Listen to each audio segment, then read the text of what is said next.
প্রচণ্ড গরমে এরকম তরকারিটা আপনারা রান্না করতে পারেন, আর এই তরকারিটা খেতে দারুণ লাগে। যারা নতুন রাঁধুনি তাদের জন্য অনেক উপকার হবে এই রান্নাটা দেখার পর।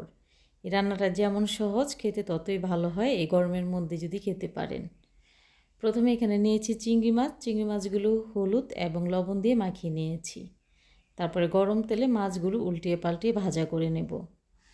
এভাবে করে আপনারা চিংড়ি মাছ দিয়ে ধুন্দুল যদি রান্না করে থাকেন তাহলে জানেন যে খেতে কতটা ভালো লাগে। আর যারা নতুন রাঁধুনি তাদের জন্য অনেকটা উপকার হবে যদি এভাবে আপনারা রান্নাটি করেন। তো নতুন রাঁধুনিদের জন্যই আমার আজকের রেসিপিটি। তো মাছগুলো ভেজে নেওয়ার পর চুলা থেকে নামিয়ে নিয়েছি।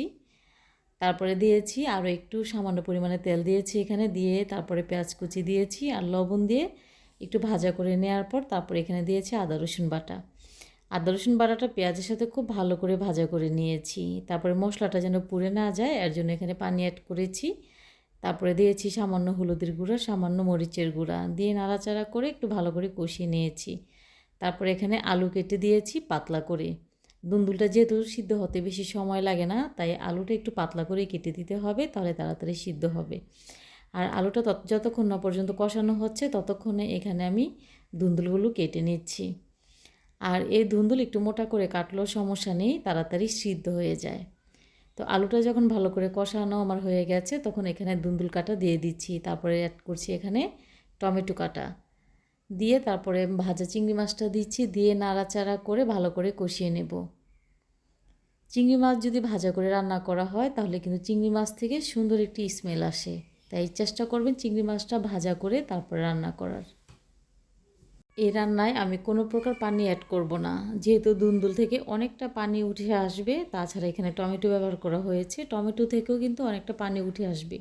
তো ঢাকনা দিয়ে ঢেকে রেখেছিলাম, আর ঢাকনাটা তুলে নেওয়ার পর আপনাদের দেখেই বুঝতে পাচ্ছেন যে অনেকটা পানি উঠে এসেছে। আর এই পানিটা দিয়েই পুরো রান্নাটা করে নেব। আপনাদের কাছে যদি মনে হয় যে পানির পরিমাণটা কম, সেক্ষেত্রে এখানে আপনারা পানি ব্যবহার করতে পারেন।